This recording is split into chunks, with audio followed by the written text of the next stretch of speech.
Karena pleasure, gembira itu sifatnya selalu dangkal. Banyak orang tuh nggak bakal keluar dari zona nyaman karena kadang-kadang zona tidak nyaman adalah zona kenyamanan dia.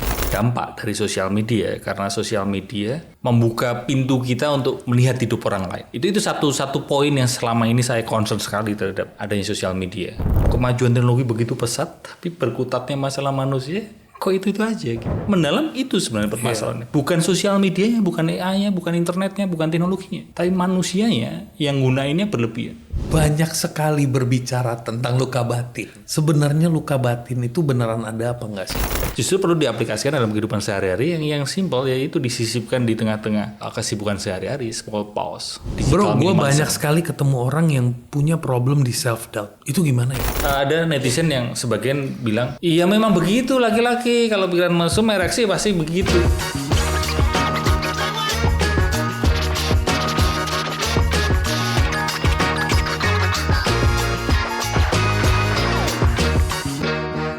Welcome Big Thinkers, hari ini gue kedatangan tamu yang agak slow-mo. Jadi conversation kita bakal slow because kita butuh lo punya attention di sini. Welcome Aji Santoso Putro. Thank you udah mengundang saya. Yes, dan gue cukup ngefans sama konten-konten lo. Terima kasih. Gue cukup suka sama cara lo ngebawain, lo menarasikan mindfulness itu. Gue suka dengan gaya lo itu yang santuy, yang kalau gue itu punya prinsip, kalau gue ya, cuman gaya gue mungkin lebih monohok gitu. Kalau gue hidup itu indah. Nah ini nadanya gue harus gaya kayak lu nih. Hidup itu indah, yang ribet elunya. Kan gak bisa gue. Kalau gaya gue hidup tuh indah, yang ribet elunya gitu. Intonasinya beda ya. Intonasinya beda. Jadi being mindful. Apa yang membuat lo memilih jalur itu? From all the jalur that is there. Sedangkan jalur itu bukan jalur yang apa ya, gampang buat bread and butter. Apa yang bikin saya memilih mindfulness? Kalau di kesadaran sekarang justru sebaliknya. Saya tidak pernah memilih sebenarnya, tapi mindfulness lah yang mungkin memilih saya untuk membagikan hal ini gitu. Oke. Satu peristiwa atau satu momen di hidup saya yang membuat saya kelihatannya saya perlu menekuni ini gitu. Meskipun waktu itu juga saya tidak pernah berada di momen yang memilih gitu. Tapi begini, mungkin flashback ya, nostalgia. Tahun 2006 saya lulus kuliah di psikologi di Jogja. Lalu waktu itu memang baru hype ini wirausaha muda. Pokoknya keren lah. Jadi wirausaha muda itu kayak kenalan tuh wirausaha muda itu kayak gitu ya kan. It was a status, it was something to be proud ya. Iya. Dulu belum ada startup. Ya istilah startup itu belum terlalu common sekarang. Wirausaha muda. Sehingga lulus kuliah saya nggak lanjut S2 sebagai psikolog, enggak. Saya hanya sarjana psikologi. Lalu saya masuk ke wirausaha. Sampai di tahun 2010 saya finalis Wirausaha Muda Bank Besar Indonesia 2010-2011. Tapi saya berada di momen situasi yang ternyata hidup ini nggak seindah yang saya bayangkan. Keinginan-keinginan saya. Oh, kita berbalikan ya. Gue nganggep hidup itu indah. Oh ya, asik nih, seru. Ya memang kenyataan kan nggak peduli perasaan kita sebenarnya. Kalau saya udah nggak seperti itu ya. Kepinginnya begini, tapi ternyata hidup berbeda dan sebagainya. Sampai di titik yang saya itu stres berat. Meskipun ada denial ya, penyangkalan itu. Enggak kok, baik-baik saja. Aku luar biasa, dahsyat, mengejar, pokoknya semangat banget. Tapi yang namanya tubuh, mental itu tidak bisa dibohongin sebenarnya. Waktu itu saya jatuh sakit. Tulang belakang saya protes. Ada satu istilah kedokteran atau sakit gitu, HNP. Hernia nucleus pulposus. Simpelnya saraf kejepit sih gitu. Oke. Long story short, untuk umur muda it's a big thing loh. Because you are too young. Kalau saraf kejepit di umur 50-60 masih we are okay ya, but you're very young. Baru lulus ya, umur 20-an ya, belum 30 mungkin ya, belum 30 ya. Waktu itu bahkan dokter meminta saya untuk operasi sesegera mungkin. Sempat nanya ke dokter, apa penyebabnya ya? Itu tadi karena anak muda, lu kok HNP saraf kejepit itu. Dokter bilang ya terlalu stres. Alhamdulillah saya nggak kecelakaan. Secara fisik tidak ada satu kejadian yang bikin saya tulang belakangnya gimana gitu. Tapi karena terlalu banyak duduk, stres, sedentary lifestyle, kurang gerak dan sebagainya, sehingga stres itu terus ke badan gitu. Dokter waktu itu melihat ronsen atau hasil MRI, kamu harus operasi. Malam ini kamu opnam, besok operasi. Ini jangan ditiru ya. Saya keras kepala orangnya, jangan ditiru. Waktu itu saya ngeyel gitu, gak mau gitu. Karena masih ada protes di diri saya. Saya berkelahi dengan diri saya sendiri, konflik. Masa sih saya stres gitu? Lulusan psikologi loh, ya kan? Nah. UGM lagi ya kan? Yeah. Kan lulusan psikologi UGM. Di tahun waktu itu saya kumlot lagi. Udah kumlot, udah gitu menang wirausaha. Iya. Lu masa gue stres gitu? Kayak ada sisi diri yang ego yang besar yang menyangkal hal itu gitu. Sehingga waktu itu saya nggak ngiyain untuk operation. Justru saya ngulik pelajaran-pelajaran yang selama ini, termasuk pembelajaran di kuliah yang selama ini saya belajar hanya secara teori, hanya untuk Anda, karena kalau waktu dulu ada anggapan psikologi untuk Anda, bukan untuk saya sendiri. Gitu. Sehingga waktu itu terus saya ngulik berbagai macam pelajaran yang saya pelajari, mulai dari psikoanalisa, Freud, lalu sampai kognitif, sampai pendekatan behavior, sampai pendekatan humanism, sampai pendekatan NLP, hipnotisme dan sebagainya, termasuk mindfulness. Disitulah saya terus bisa dikatakan jatuh cinta dengan mindfulness, cocok sama saya gitu. Ya itu perjalanan saya, mungkin titik balik saya yang mindfulness jadi saya terapkan gitu. Tapi bagian apa yang terjadi di hidup lo yang lo sampai bilang ternyata hidup nggak seindah yang saya bayangkan? Nah, ini gue penasaran soalnya. What happened? You had a heartbroken situation atau you had sebuah kondisi yang ekspektasi lo A ternyata dapatnya C. What was that? Selain tadi kejadian itu tadi sakit, sebenarnya kalau ditarik mundur, saya lahir itu di keluarga yang tidak seperti pada umumnya. Istilah sekarang kan fatherless atau broken home. Saya lahir hanya dirawat oleh ibu saya. Bapak saya ada tapi sudah berpisah rumah. Jadi ya kadang datang hanya sebatas itu bapak saya, tapi tidak ada bonding, tidak ada emotional bonding. Just knowing aja. Just knowing. Nah, itu satu kenyataan hidup yang saya rasakan mungkin di kategori yang kok begini ya gitu. Ya, itu ada waktu mungkin mulai SD menjelang SMP sudah mulai ada kemarahan itu. The feeling of uncomfortable. Iya. Ada satu momen yang ini saya baru ingat, jadi kayak kalau ke mall itu saya males banget. Karena ada kemarahan ngelihat the other kids with their father. Yes. That's comparison because society. Iya. Society pressure tuh namanya. Iya. Jadi males banget. Terus kalau terima rapot, kan ada sama bapaknya, bokapnya, cuma sama nyokap, sama mamaku gitu. Betul. Itu satu kejadian. Kelas 3 SD, itu saya getol-getolnya main bola. Tapi apa yang terjadi waktu itu, usus buntu saya. Dan pecah usus buntunya sampai udah parah. Hingga suatu malam itu saya udah cerita ibu saya, itu kelas 3 SD, ibu saya cerita di malam itu saya tuh sebenarnya udah agak lewat lah, separuh di sini separuh udah di mana, karena udah pecah malam hari opnamnya. Ibu saya ditanya, ini anak ibu harus operasi sekarang ya gitu, karena waktu itu juga kendala finansial dan sebagainya, kebingungan. Kalau pokoknya kacau deh. Ibu saya bilang enggak, jangan malam ini gitu. Kan malam ini baru aja masuk opnam, besok ya gitu. Malam itu udah pecah, itu usus saya udah pecah kemana-mana cairannya. Akhirnya operasi, dan setelah operasi sampai udah ada selangnya untuk ditarik cairannya. Itu kejadian yang juga mungkin bisa menjadi momen di hidup saya yang kenapa kok saya dituntun sekarang ini ngomongin mindfulness, ngomongin hal-hal yang mungkin deep. Pain makes you grow. True. Why? Why people have to grow from pain? Why they cannot grow from pleasure? Karena pleasure, gembira itu sifatnya selalu dangkal, selalu hore, selalu ini. Karena kalau mau izin mengutip Rumi ya, Jalaluddin Rumi, kurang lebih ya, saya tidak persis ini. cahaya itu akan masuk hanya karena gelap. Keren tuh. Ya. Cahayanya akan masuk karena gelap. Karena pain, karena sesuatu yang nyakitin. Karena hanya dengan sesuatu yang menyakitkan itulah sense of self, ego kita itu pecah itu. Yeah.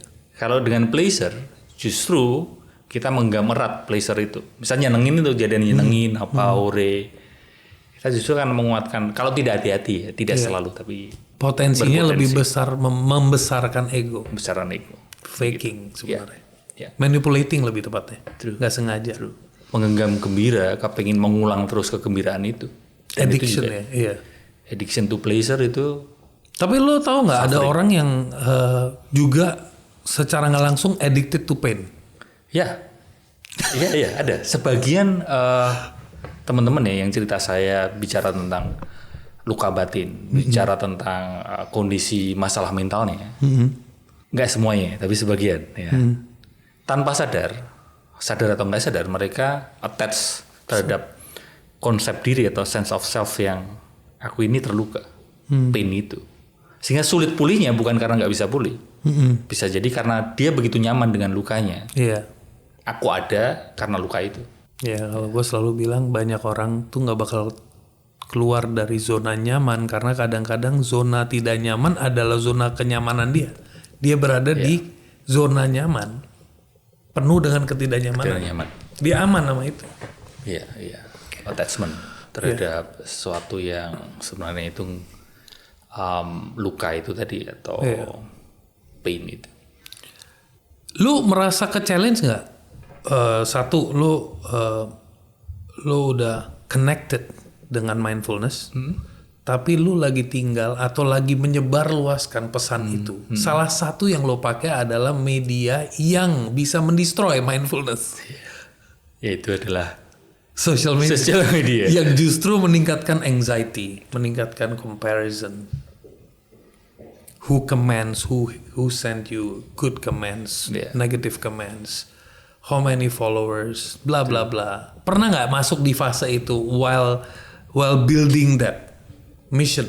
Mungkin sebuah mission, maybe it's a mission, maybe. Iya. Saya masih manusia biasa, manusiawi. Saya merasakan hal yang seperti pada manusia pada umumnya ya. Ada kalanya saya juga insecure. Iya.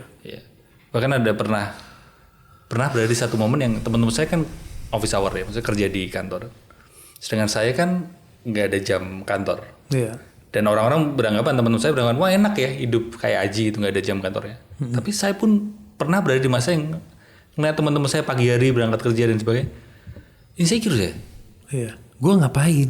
Iya. Kayak orang normal tuh yang begitu. Iya. Kelihatannya saya yang salah kelihatannya gitu. Ya kan? Ya itu mungkin kalau ngelihat filosofi Jawa kan wang sinawang. Jadi orang yang kelihatannya enak itu ngelihat orang lain pasti akan berbeda lagi, akan merasa insecure dan sebagainya. Rumput tetangga lebih hijau. Iya gitu. Nah itu satu momen saya insecure ya terhadap satu dampak dari sosial media, karena sosial media membuka pintu kita untuk melihat hidup orang lain. Itu satu poin yang selama ini saya concern sekali terhadap adanya sosial media. Membuka pintu hidup kita untuk membandingin hidup orang lain. Zaman dulu sebelum ada sosial media, sebelum ada Friendster, bahkan Friendster pun kan kita nggak terlalu tahu Friendster lah ya. Teman-teman yang nonton yang nggak tahu berarti kita kelihatan tuir gitu. Enggak, tapi masuk lah, kita masuk di generasi yang itu. Generasi Winem lah kita. Bukan Spotify.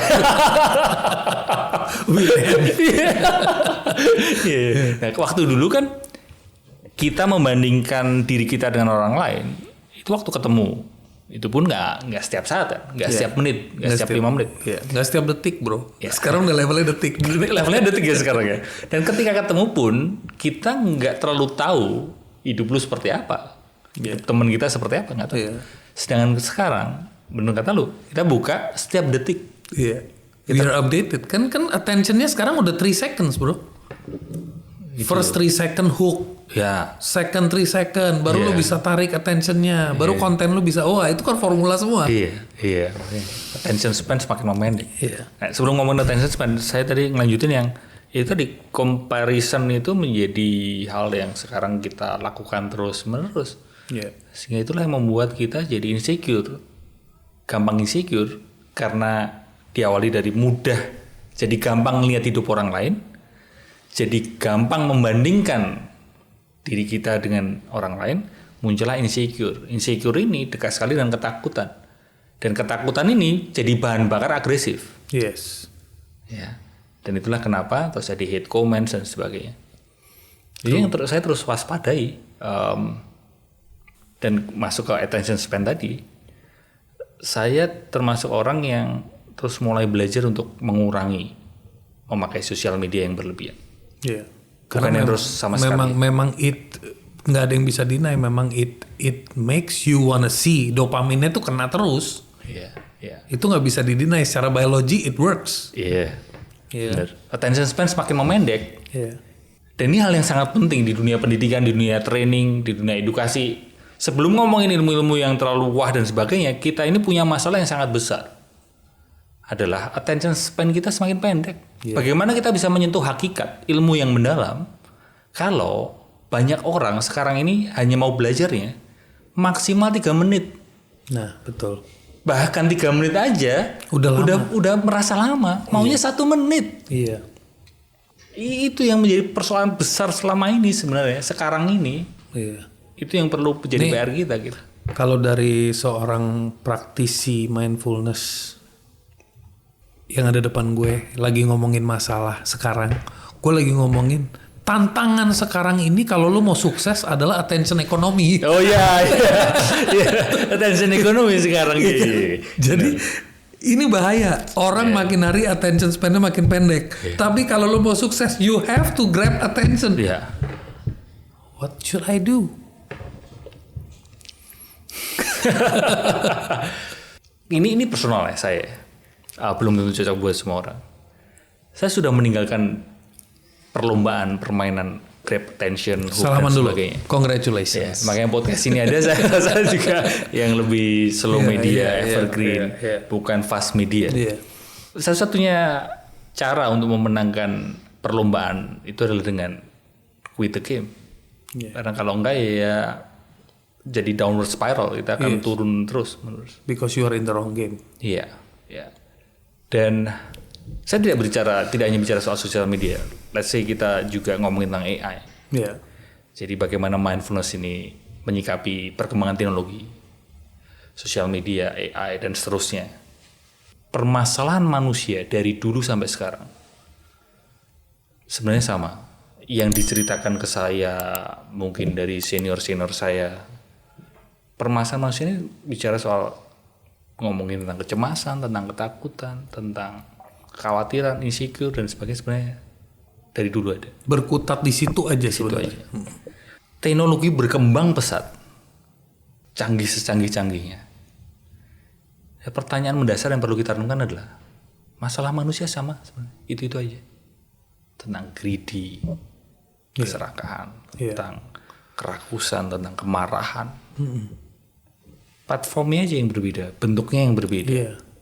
Betul. Kenapa kita canggih banget, kemajuan teknologi begitu pesat, tapi berkutatnya masalah manusia kok itu aja gitu. Satu itu, dan yang kedua adalah yang mungkin juga penting adalah mungkin teman-teman atau kita ya memperhatikan nggak? Sebenarnya sosial media AI bukanlah masalahnya. Justru masalahnya adalah di manusia kita ini termasuk saya yang selalu berlebihan menggunakan sesuatu. That's deep, bro. Anything too much is not good. Kita ini meskipun udah sebesar ini, setua ini, kita semuanya seperti anak kecil, bro. Iya.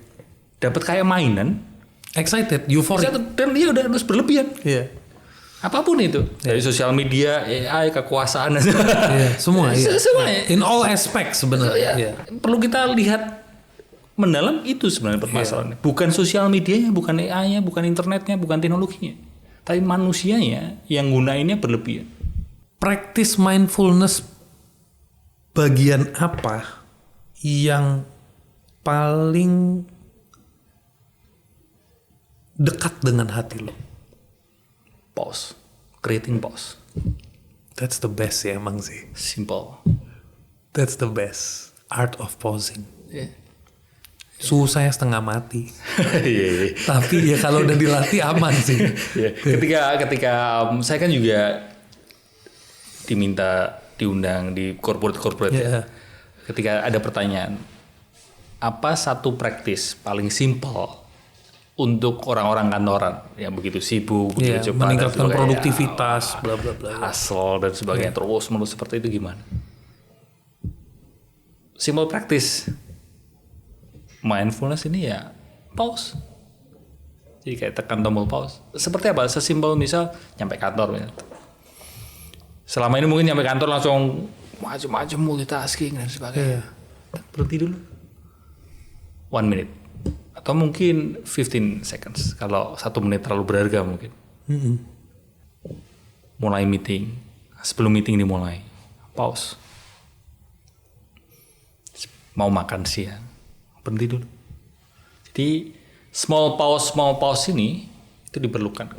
Jadi mindfulness menurut saya, ini sebatas pengalaman saya, belum tentu cocok, belum tentu align dengan semua orang. Tapi mindfulness itu bukanlah sesuatu yang apa ya, semacam yang ribet. Iya, kayak ribet, ritualistik. Wah iya, ya, kayak gitu, terlalu kayak, apa ya? Lu kudu latihan. Iya, harus apa? Situasi yang dikondisikan ya. Enggak. Cari karpet khusus, ya kan, ruangan khusus, seragam khusus, ya kan. Bantal khusus dan sebagainya. Justru itu adalah nggak mindful kan, attachment terhadap satu state itu kan. Karena menciptakan kondisi kan itu. Iya. Justru perlu diaplikasikan dalam kehidupan sehari-hari yang simple, yaitu disisipkan di tengah-tengah kesibukan sehari-hari. Small pause. Memang tidak mudah karena kita sudah kecanduan cepat. Dan juga kita udah ke program untuk reacting. Nah, iya. Jadi kan kalau pause itu emang beda sih. Kalau kayak gue punya spiritual teacher, he passed away. Tapi memang dia, menurut gue kalau spiritual teacher memang hidupnya 90% is on pause, 10% reaction. Kebalik menurut gue. Kembali 90% di pause ya. Because dia gini, dia bilang sama gue. Dia Hindu loh bro. Iya. Gue bilang, gue masih kecil, gue masih umur 17 lah. Gue bilang kenapa gue nggak boleh makan sapi? Iya. Dia bilang siapa bilang nggak boleh makan sapi? Gue langsung di Hindu itu nggak boleh makan binatang kata gitu. Nadanya santai gitu. Jadi masih kan gitu. Kan namanya kita masih muda kan nanya gitu. Nggak boleh. Kenapa? Karena memang meatnya toksik. Maksudnya dari definisi dia. Kenapa meatnya toksik? Gue argue tuh. Dia santai jawabnya. You kalau mau dibunuh, meskipun you kuping ditutup, mata ditutup, semua ditutup. You kalau mau dibunuh, you punya animal instinct bakal tahu. Kenapa you kalau lagi pergi ke satu tempat, you bisa merasa kok ada something yang gak enak. Dia bilang that instinct helps you, protects you. Dia bilang so our body kalau kita terancam, it produces the chemical of fear. Dia bilang lu lagi makan chemical, lu kan makan meat of fear, bukan meat of itu. Dan gue malu nyambung, oh kalau di Muslim itu kenapa ada doa, ada penghalalan dan sebagainya, to remove that meat of fear. Karena it's a process of kesempatan untuk memoksakan soulnya istilahnya gitu ya, dari animal body gitu. Tapi cara ngomongnya sesantai itu. Kenapa I have to be vegetarian? Nama dia bilang lu pokoknya lu pergi ke apa tuh, kita suka wash basin ada kacanya. Dia bilang lu pakai sabun, lu pakai sponge. Can you see yourself? No, now clean it. That's the difference between non-veg and veg. Simple gitu. Jadi gue ngelihat orang kayak dia tuh yang siapa aja datang ke tempat dia pokoknya ngobrol. Dia tuh kayak time follows him, bukan he follows the time. Nah, gue ngerasa mindfulness to ultimate tuh kayak begitu. When you are detached and he has a business, he doesn't, bukan pendeta yang diberikan sedekah oleh orang. Dia punya bisnis. Dia punya toko. Dia punya toko dan dia bilang gue punya dagangan bahan tekstil dan gue ngambil margin 20%. 20%. Dia ngomong 20% gue ambil. Tapi kalau jadi gue misalnya butuh uang makan hari ini berapa 300.000. Yeah. Kalau untung gue udah dapat 300.000, toko gue tutup. Jadi bukan cuma 3 jam. Yeah. Dia bilang I am free. Yang penting for today I have something to eat. Jadi gue bilang ini udah ultimate faith. Ultimate faith tuh maksudnya ya udah I don't have to worry hari ini rezeki gue di mana. Cukup di sini. Gitu. Dan bukan berarti rezeki itu begini. Gue tetap buka toko, gue tetap kerja. Dia yang ngatur. Gue bilang ini udah level of awareness sih. Maksudnya gue nggak bisa ngomong tapi ini udah level of kesadaran. Nah gue lagi mau nanya. Kita yang lagi bahas ini aja kadang-kadang bisa gila di era sekarang. How do we stay sane? Gimana caranya kita terus meningkatkan praktis agar kita lebih sadar, lebih banyak posnya. Gimana bro? Pertanyaan berat juga ya. Tadi habis ngomongin gak seru ya. Dari cerita langsung gitu. Oke, pertama pause tadi. Jadi biasakan diri kita, melatih diri kita yang bisa berupa praktis ya mungkin bisa diterapkan adalah mengurangi kecepatan. Ketika kecepatannya berlebihan perlu dikurangin kayak layaknya. Ingatlah seperti pembalap ya. Pembalap itu tidak hanya berterima kasih pada gasnya, tapi berterima kasih juga pada momen-momen menekan atau menginjak remnya. Sehingga hidup ini seni ngegas, seni ngerem. Dengan mengingat itu, maka ya perlu ingat buat ngerem juga. Tapi hati-hati, ngomongin ngerem ini kan identik dengan slow living. Ini yang baru rame kan, slow living. Nah ini gue nggak tahu kalau slow living lagi rame nih, gue belum ngikutin loh. Slow living ini pro kontra juga. Kontranya begini bro. Orang terus berpikir, slow living terus malas-malasan ya gitu. Oh ya itu yang pemikirannya ke sono. Iya. Terus membenarkan diri tuh, ya udah malas-malasan aja gitu. Iya. Ketika malas ditanya, kok malas kerja? Slow living bro. Itu emang gitu ya. Selalu ada pembenaran karena ego kan. Nah justru pentingnya mindfulness di situ. Dengan ada ya mindfulness, kewawasan diri kan. Karena kalau kesadaran diri ini kan kadang agak disalahartikan. Kewawasan diri ini kita jadi tahu, oh ini waktunya ngegas, oh ini waktu yang ngerem, waktunya pause. Kembali ke pause tadi, sehingga praktis pertama yang paling simpel adalah biasakan diri untuk pause and then mindful breathing.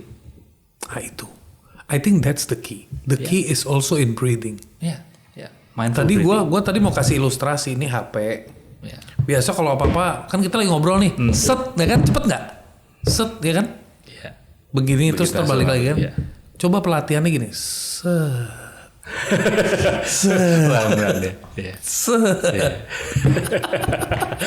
Contoh lagi ini bro, ini kan ngomongin tentang handphone ya, scrolling. Ini coba tanya nanti teman-teman komen di YouTube ya. Ketika kamu buka handphone atau buka sosial media, sebelum kamu buka handphone, kamu ada intention nggak? Biasanya nggak ada.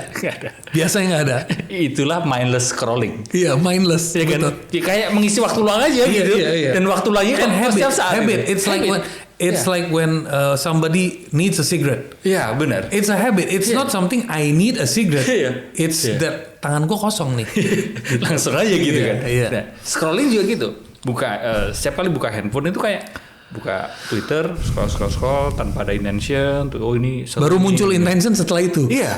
Atau kalau enggak bahkan ya udah pindah lagi ke mana terus seperti itu.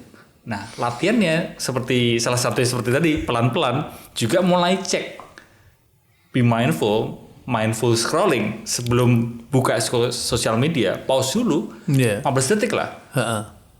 Count 1, 2, 3, 4 gitu. What is my intention? Iya. Ya kan? Ketika nggak ada ngapa-ngapain, ya udah gitu. Kalau memang ini gue ngomong ya, begitu ada orang yang udah, gue nih tipe yang high productivity type, misalnya gitu. So dalam proses high productivity, this thing happens. Gue bisa langsung jebret, nggak pakai intention. Tapi memang I wanna check my WhatsApp, I wanna check my email, I wanna check this, that, because it's high productivity. of course yang bikin kacau itu pas udah begini, kan udah ada SOP-nya di otak nih. Cek email, cek WA, cek ini gitu kan. Toto distract. Pasti dong, kan distract. Kan lu buka IG misalnya. Oh ya, lu buka IG mau lihat, oh iya, gua ada DM nih, penting masuk gitu kan, misalnya gitu. Tapi begitu lu back langsung scroll ya kan. Ini banyak yang rilis coba nanti ya kan pada komen nanti banyak yang rilis seperti itu. Dulu sama sekarang beda. Dulu zamannya gue lagi rajin-rajinnya masuk ke mindfulness. Rajin-rajinnya artinya I was reading, learning, and applying. Right. So I used to use the technique of count downwards. 10. Kalau you kan ngomong 15 tadi. Ini gue ngomong 10 second deh. 10 second ya. 10 second. Jadi caranya gimana ya? 10, 9, 8. Nah biasanya yang tadinya your brain wants to do something because you pause. Iya. Kok ini lu udah gak punya praktis itu lagi? Something change after pandemic. Iya. Something change after pandemic. After COVID itu bukan 1098 lagi, gue mungkin 1900. Saking slow aja bro, lockdown bro. Saking nggak ada yang perlu dilakuin gitu kayak. Gitu. Dan akhir-akhir ini lagi-lagi ini ya datanya mungkin nggak terlalu banyak, hanya sebatas yang cerita sama aku. Datanya kan ya teman-teman yang mungkin hubungin aku untuk lewat email atau mungkin ketemu langsung. Tahun awal mulai 2025 cukup banyak yang merasa hidup ini semakin menakutin bro. Iya. Situasi dan sebagainya. Dan itulah yang terus jadi tambah insecure dan semakin terburu-buru, semakin mindless. Too many news bro. Iya. Too many news. Kemarin gue interview salah satu narasumber, dia udah ngomongin the future yang tadi gue cerita. Imagine if that future really happens in just next 25-30 years. Yeah. It's scary gitu kan. Tapi today morning I had a good conversation on the phone with a friend. Gue lagi cerita tentang itu scary partnya. Biasa kan film horor selalu begitu ya, punya dampak ya. So gue bilang, bro, lu tahu nggak AI bisa begini. Future-nya tuh bisa begini. Downside-nya gila banget gini. Dia cuma gini. Iya sih, tapi I'm just grateful that I'm alive today. I don't know what's going to happen in the future, but I'm grateful that I'm alive today. I said thank you for pausing me. Gitu, kalimat itu was a pause. Yep. Berarti kan the brain is, otak kita tuh what if itu selalu. Dan ini penting buat era sekarang yang sering komplain ke lu apa aja bro? Overthinking datang ke lu nggak? Kalau ngomongin pikiran ini kita kira bedah ya, kita bahas ya. Mind, pikiran. Bahasa Indonesia sebenarnya minda, bukan pikiran tapi minda. Karena minda. Mind ini ada dua fungsi, ada dua poin lah, dua dimensi. Dimensi pertama adalah thinking. Inilah yang berpikir, pikiran, thinking mind. Dimensi kedua adalah awareness mind, mindfulness. Yang selama ini kita sering terkoneksi adalah dimensi thinking. Sejak kita kecil dilatih untuk berpikir, diajar untuk berpikir, pendidikan, sekolah, kuliah, kerja, berpikir. Dan coba kita lihat bareng-bareng ya, pikiran kita itu suka yang negatif bro daripada yang positif. Iya, bener loh. Karena itu part of defense mechanism. Karena menurut pikiran, menurut thinking mind itu supaya kita survive. Daripada ngelihat sisi positifnya. Karena itu aman. Sisi positif itu aman, nggak perlu dilihat. Iya. Contoh simpel. Attention-nya berarti ya. Iya, contoh simpel. Pagi hari misal. Keluar rumah jalan kaki. Mohon maaf ini, nginjek tai kucing atau tai anjing atau pokoknya kotoran nginjek. Besoknya jalan kaki lagi. Pagi hari jalan kaki nyantai. Niat bunga begitu indah. Ini aku mau tanya ini ya. Ini jujur-jujur ya, teman-teman lagi ikutan ini ya, jawab ya. Weekend nongkrong sama teman-teman ini. Yang kamu ceritain yang nginjek kotoran atau yang lihat bunga? Yang kotoran bro kan? Karena it's not a good experience. Iya kan? Iya. Dan pikiran bunga was not important. Iya. Enggak bahaya bro. Iya. Maka itu yang terus diingat. Iya. Jangan-jangan besok nginjek kotoran lagi. Iya. Itulah yang diingat. Maka perlu sadari dulu bahwa pikiran kita memang lebih suka yang negatif. Ini contoh ini, ada kumpulan temen lah, ada circle temen, bestie lah, 10 orang, 10 orang. 2, gini aja, lebih banyak keluarganya yang baik-baik saja. Ada 2 yang terjadi perselingkuhan. Yang 8 orang ini nongkrong. Ya. Mesti lebih cenderung ngomongin yang 2 orang yang keluarganya. Betul. Makanya ini kayak gosip infotainment di sosial media lebih viral number one, yang seperti itu. Karena itu akan triggering emosi. Iya. Ya, itu lebih ke otak sapi, mamalia brainnya. Iya. Lebih ke bapernya gitu. Iya, betul. Dan itu yang terus dimainin. Makanya ketika kembali ke pertanyaan tadi, banyak orang berbagai masalah cerita ke saya macam-macam.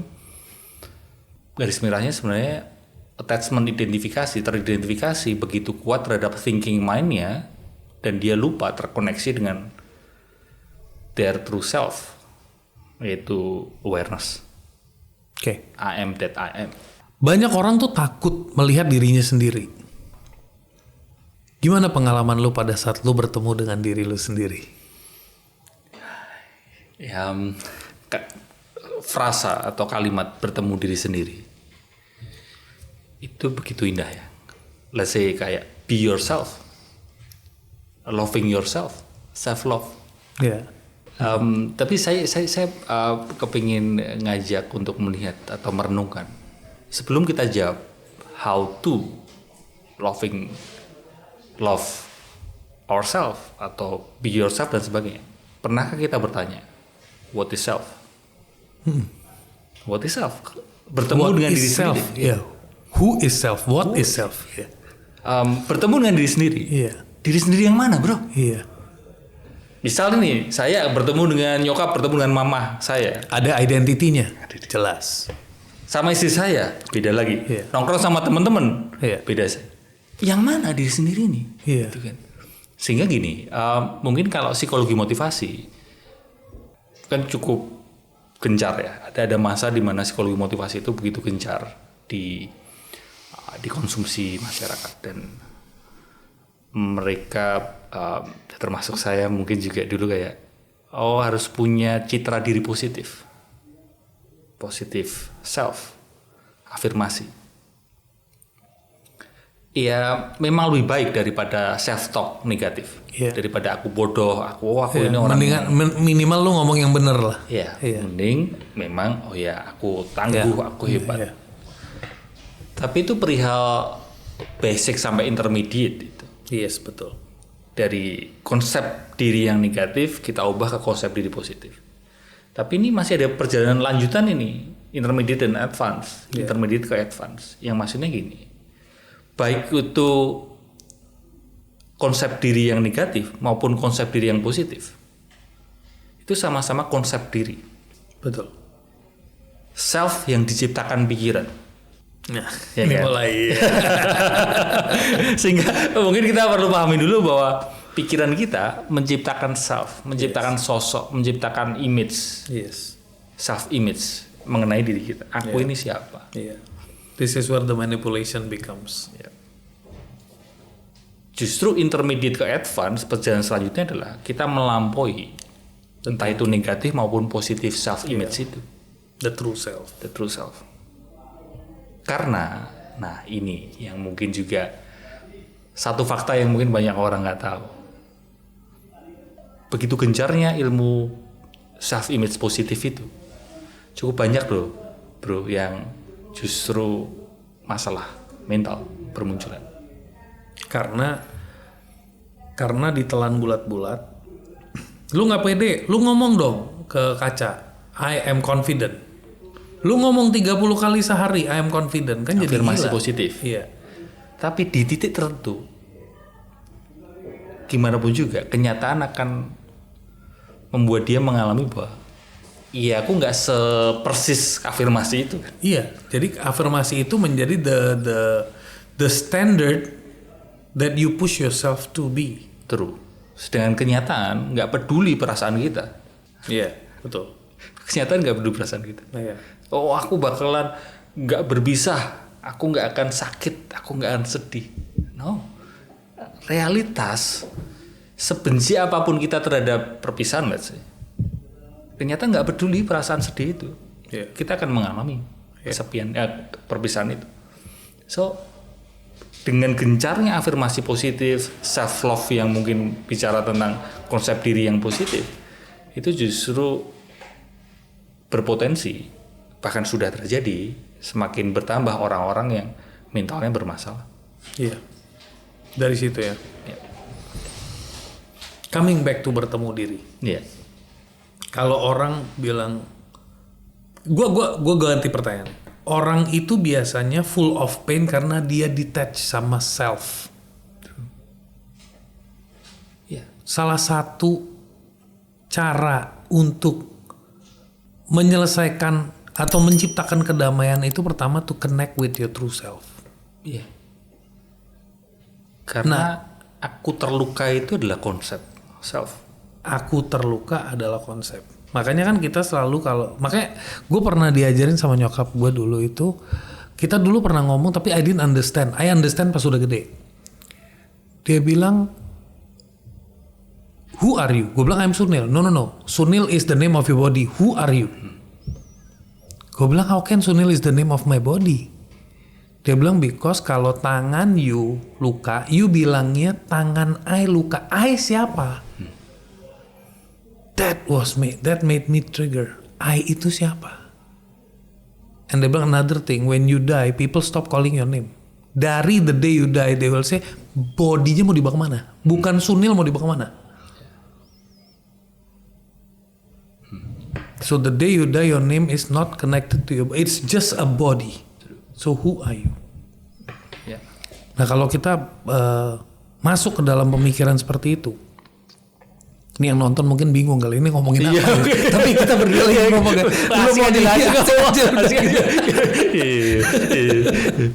Jadi kalau kita ngomong konsep bertemu diri, karena kita takut sama diri kita,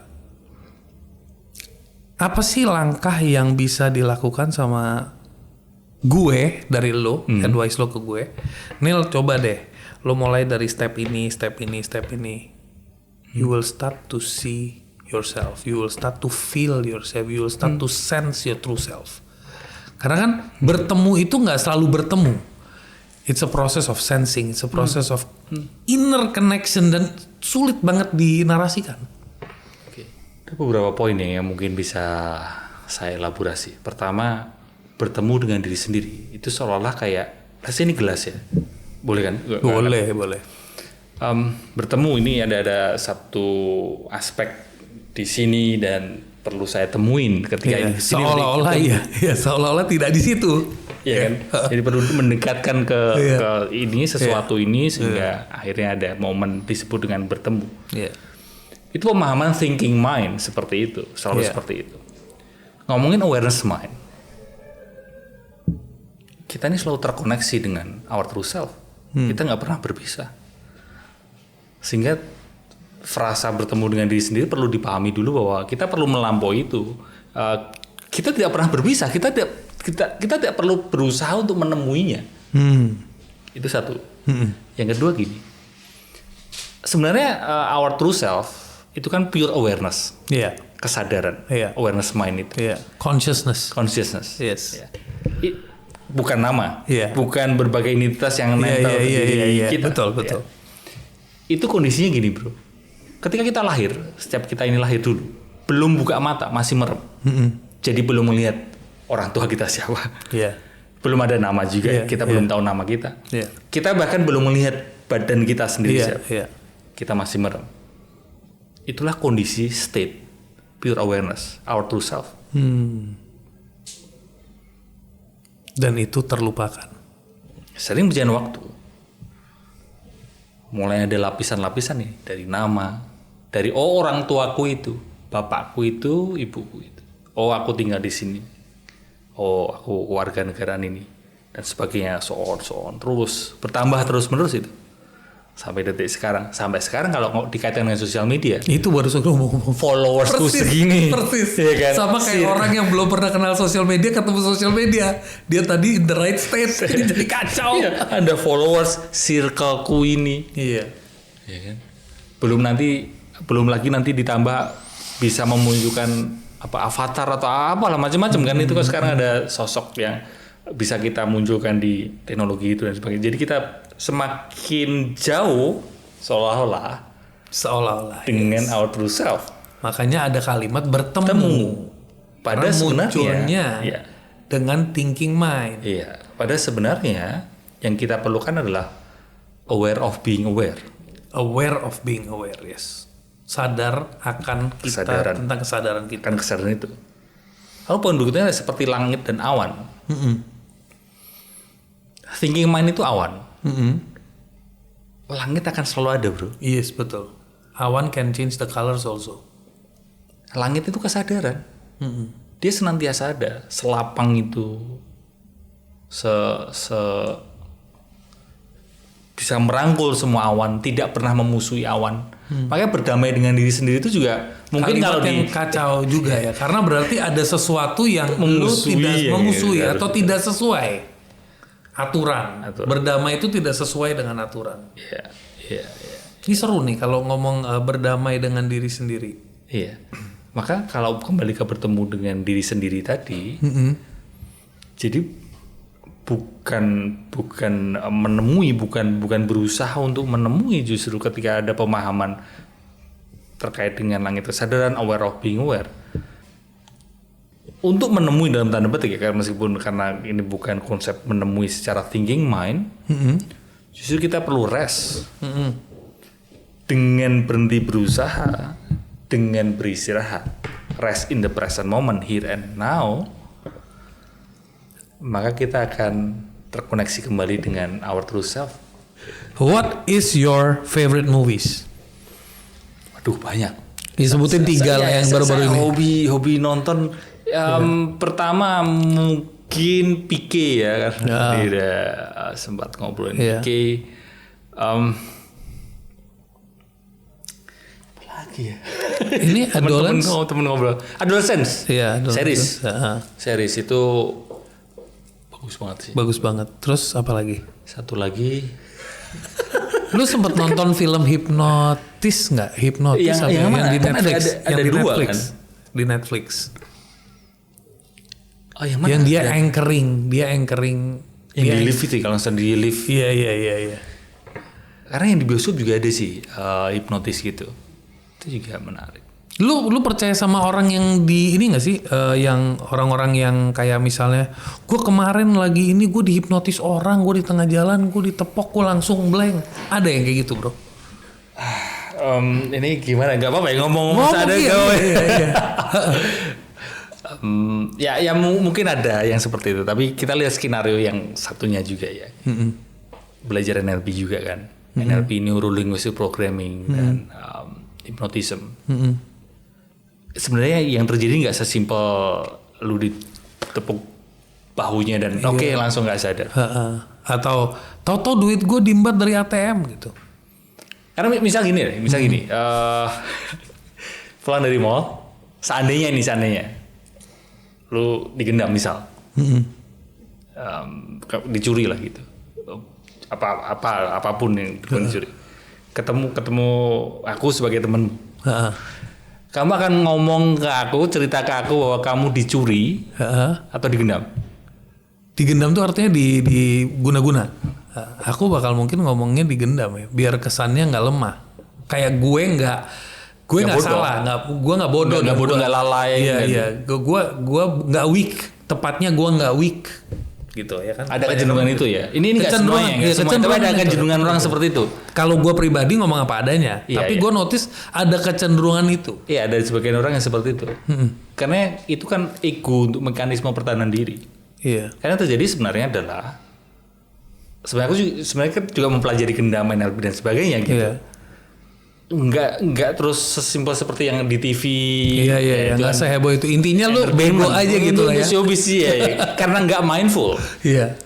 karena mindless, karena bengong di mall, di keramaian bengong, nggak mindful, mindless, karena mindless, maka mudah dipengaruhi. Yes. Pasti ada pola komunikasi untuk memengaruhi dia, iming-iming sesuatu, pain and pleasure, emosinya dimainin dan sebagainya, jadi bisa kena. Oke.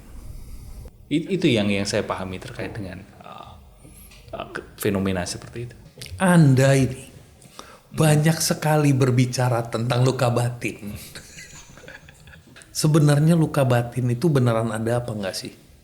Ada. Oke. Ada. Bisa disembuhkan atau perlu dirawat saja? Jawaban ringkasnya sih ya disembuhkan ya. Disembuhkan. Jawaban ringkasnya ya. Oke. Ya. Siap. Cuma kalau dilihat lebih mendalam memang ada sisi luka batin ini ya.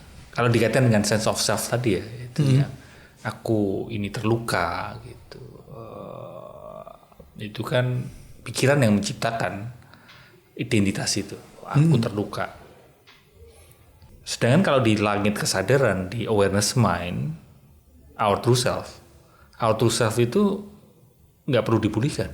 Karena dia nggak pernah terluka. Dia nggak pernah terluka. Iya. Maka yang perlu kita pelajari juga atau perlu kita sadari adalah bagaimana pikiran kita menciptakan self itu. Oke. Dengan begitu akan terhubung dengan our true self. Sehingga itulah pulih yang sebenarnya. Pulih yang sebenarnya itu. Kalau di pendekatan kesadaran ya kan banyak jalan untuk memulihkan luka batin itu. Kalau di jalan kesadaran, pulih yang sepenuhnya, yang seutuhnya adalah ketika kita melampaui self yang diciptakan pikiran, ketika kita terkoneksi dengan our true self, maka muncul pertanyaan, mungkin nyambung pertanyaan lu sebelumnya tadi, ya apa yang perlu kita lakukan supaya bisa terkoneksi dengan our true self? Menariknya adalah via negativa. Barangkali satu-satunya jalan untuk bisa terkoneksi dengan our true self adalah via negativa, yang berarti adalah kita tidak bisa berusaha terkoneksi dengan true self. Yang bisa kita lakukan hanyalah menyadari self-self yang diciptakan pikiran. Oke. Hanya dengan menyadari lapisan-lapisan semu atau identitas semu yang diciptakan pikiran, we get to see the clarity. That's where the clarity comes. Satu-satunya jalan ya, misal, aku adalah orang yang pakai kacamata. Misal salah satu lapisan egoku kan itu, aku adalah orang yang pakai kacamata. Dengan menyadari, ini adalah self yang diciptakan pikiran, ya barulah itu bisa terkoneksi dengan true self. Lu masuk ke dunia yang begini nggak merasa berat, bro? Kayak berat banget. Ada teman ini cerita ya, ada teman cukup dekat gitu ya. Dia itu sampai bilang, aku kan habis beli PS5 ini. Nah ini PS4 nganggurin di rumah. Ya, aku pinjemin kamu biar kamu main supaya kamu kelihatan hidupnya berat banget. Karena buat saya ini adalah sebuah mainan, maksudnya sebuah keasikan. Tapi memang benar, ada kalanya saya terlalu sisi seriusnya. Maka beberapa tahun terakhir ini saya juga meluangkan waktu untuk, saya kurang bermain gitu, kurang hal-hal receh, sehingga saya juga mulai menyimbangkan dengan balancing ya. Balancing being the child, the child, bukan hurting the inner child, tapi being. Nah banyak orang bilang inner child gue sakit, beingnya udah apa belum? Belum sih. Inner child wound itu pun kembali lagi konsep of the thinking kejadiannya 10 tahun yang lalu, 20 tahun yang lalu. Di momen itu terjadi, seketika selesai sebenarnya. Nggak usah jauh lah, contoh ya biar lebih mudah dipahami konteksnya. Misal 3 tahun yang lalu atau 5 tahun yang lalu ada orang yang berkata kasar gitu. Saya rasa dia berkata kasar atau menyerang personal saya. Seketika dia menutup mulutnya. Selesai sebenarnya. Lalu the big question adalah siapakah atau apakah yang membawa kejadian itu sampai di detik sekarang? Itu udah selangnya 5 tahun bro. Gitu. Adalah pikiran kita, our memory. Memori inilah yang terus kita bawa. Ada kaset kusut yang play terus. Iya, seandainya seandainya si orang yang ngomong itu tadi sudah meninggal, tetap aja kita bawa kan. Iya. Jadi pertandingan terakhir atau pertandingan yang sebenarnya adalah pertandingan antara diri kita dengan perkelahian yang sebenarnya perkelahian antara diri kita dengan your mind can be your greatest ally or your greatest enemy. True. Wow. Bro, di era media sosial sekarang, bagaimana caranya kita menjaga kesadaran tapi nggak kehilangan koneksi? Karena semuanya fake, mostly. Ingat dulu bahwa dengan adanya sosial media ini kita overstimulasi, termasuk over interaction. Dulu kita kekurangan stimulasi atau kekurangan interaksi. Ya, ada fasenya totally itu very less. Iya, dan kita jadi kesepian. Sekarang kita dengan sosial media dan sebagainya setiap saat ada interaksi, stimulasi di satu platform aja, komen, DM, note, story itu juga ada komen lagi. Iya. Belum platform Twitter. Cuman satu aja. Udah banyak features.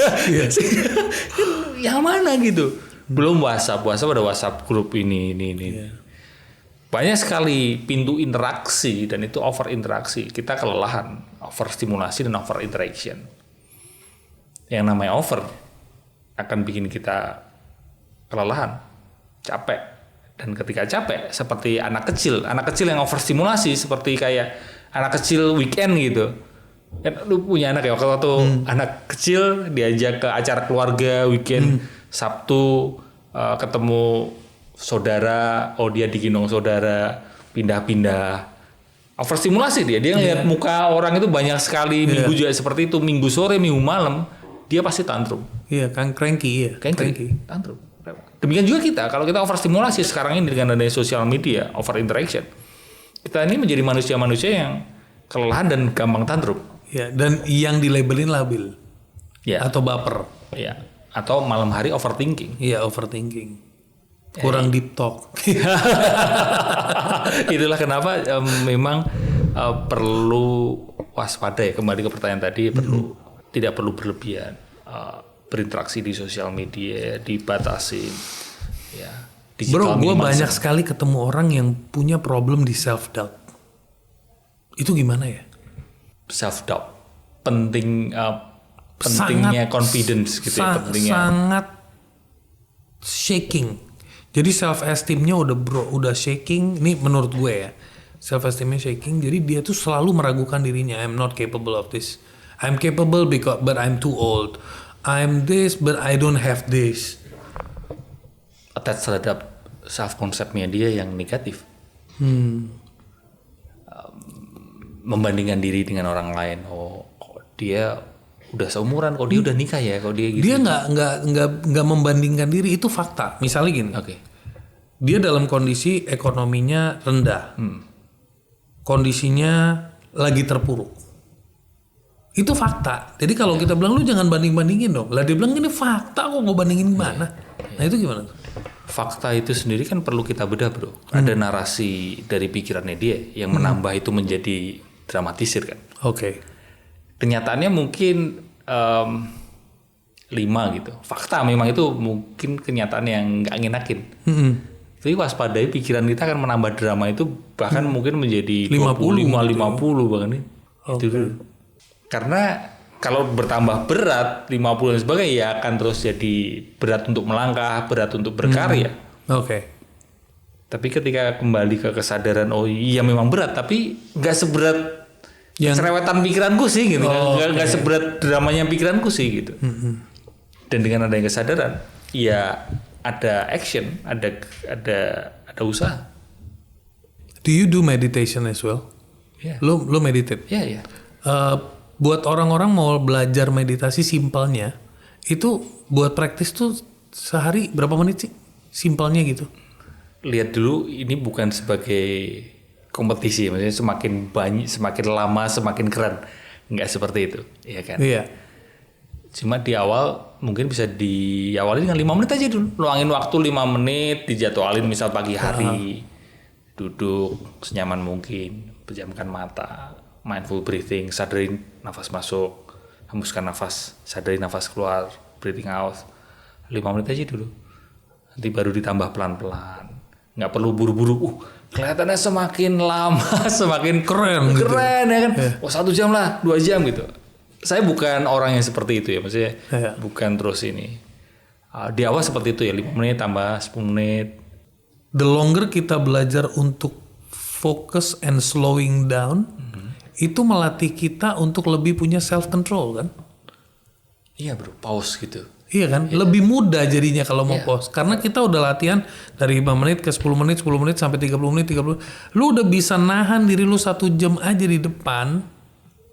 It's easy for you. Tapi kecuali kalau lu nahan, begitu kelar lu buat. Iya. Itu pentingnya pause kan. Makanya pause dari tadi pause yang simple pause, small pause, mungkin 1 menit 2 menit, lalu latihan lebih intensif. Let's say tadi 5 minutes, 15 minutes sampai 30 menit gitu ya. Dan kekuatan pause, stimulus dengan adanya pause, dengan adanya kesadaran, maka kita akan lebih bijak memilih respon. Ini ngomongin hal yang terjadi sekarang nggak apa-apa ya, nanti. Nggak apa-apa. Iya. Belum lama ini, beberapa hari lalu kan baru rame seorang dokter, tahu ya? Iya. Memperkosa penunggu pasien. Iya. Gua sih pas baca itu gue langsung komen, this is sick. Iya, biadab sekali. Iya, biadab sekali. Dari banyak komen, dari banyak yang membahas begini. Tapi itu kan seorang dokternya itu kan pikirannya mesum, lalu ereksi dan dia lalu memperkosa, melakukan pelecehan. Buat saya yang belajar tentang kesadaran, tentang psikologi, pikiran mesum ereksi, netral bu, biologis. Yang namanya laki-laki, ya memang seperti itu. Tapi the big difference adalah, kayak ini pikiran mesum ereksi, ketika ada kesadaran, ada pause itu tadi, maka kita bisa memilih reaksi selanjutnya yang berarti respon. Oke, pikiran mesum ereksi, sadar, push up bro, atau mungkin plank, sesimpel sadar gitu. I'm a doctor. Iya, true. Sesimpel sadar masuk ke peran lu apa dokter, ya udah. Tugas lu apa gitu. Kan ada netizen yang sebagian bilang, iya memang begitu laki-laki, kalau pikiran mesum ereksi pasti begitu. Enggak gitu. Kita perlu ngelihat bahwa ada kesadaran gitu. Perlu ada kesadaran. Perlu ada pause itu, sehingga yang lebih mendalam adalah ketika pikiran mesum ereksi, meditasi bro. Justru diamati. Pikiran mesum itu, pikiran kotor itu, ereksi itu, sensasi itu disadari, hanya sadari saja. Tanpa perlu ada reaksi. Iya kan? Maka itu yang betapa pentingnya pause, yang seolah cuma pause gitu. Jadi ternyata hidup yang serba tergesa-gesa, serba cepat, adu cepat ini, skill yang sangat penting adalah skill untuk berhenti. Paradoks. Bener sih. Makanya I think the narasi yang you gotta work 20 hours a day, you gotta work 21 hours a day if you wanna be successful, you gotta work more than anyone else. Itu satu. You will never be successful working. Justru makin sedikit jam kerja lu, makin besar kemungkinan lu sukses. Karena lu lebih mengasah skill mental lu. True. Decision making proses lu, strategi lu. Jadi dua sisi ini gak ada yang salah, yang gak ada yang benar. Cuman di konteks pada level apa, dibutuhkan apa. Kalau di konteks ini bro, misal ini aku sedikit ngikutin basket, LeBron James, Lakers. Itu kan dia habis juara, Lakers juara, malamnya juara gitu. Pagi harinya, dia pagi-pagi teman-temannya masih istirahat, masih tidur, dia udah di gym, udah. Dia bilang, ya itu kan kemarin, sekarang ya udah perlu ini lagi, determinasi, disiplin, dan disiplin dan sebagainya. Terus sempat saya ditanya juga, udah di konteks seperti itu gimana Ji penerapan mindfulness? Kita perlu bedakan dulu gitu. Daya dorong atau bahan bakar si LeBron James, let's say, dia adalah loving the game. Dia benar mencintai apa yang dia lakukan. Dan dia punya status. Iya, benar. To maintain that status, you need to work. Ya. Dan bahan bakarnya adalah love. Ya. Maka pertanyaan ke kita masing-masing adalah, oke, kita perlu disiplin, perlu keras, makin keras lagi, lebih keras lagi pekerjaannya dan sebagainya. Tapi the deep question adalah justru apa bahan bakarnya. Kita seringkali melupakan sisi satunya, bro. Bahan bakar itu kalau lu ngomong tadi love. Banyak orang itu move from fear. Itu masalah. Fear of loss, right? Fear of everything, pokoknya fear of anything. Termasuk diri gue. Gue itu, I wake up every day in the morning with the fear, if I die today, what will happen to my family? Okay, I wake up, but then I switch after that to love my day because I'm grateful. Tapi ada fear-nya, gue gak bakal deny gitu. Nah, fear ini sebenarnya salah nggak sih kalau dijadiin bahan bakar? Pain as motivation. Iya, fear as motivation, ya. Fear of emptiness, fear of losing, fear of anything. Jadi biasa-biasa saja, jadi orang yang biasa itu kadang menunjukkan rasa fear, ya kan? Bukan masalah benar atau salah. Yang kita perlu lakukan justru inquiry. The fear. What is fear? Hanya dengan begitu baru kita bisa mengurai fear itu. Oh, waktu ini memang perlu fear itu. Oh, sebenarnya nggak perlu fear. Tapi pertama kita perlu inquiry the fear.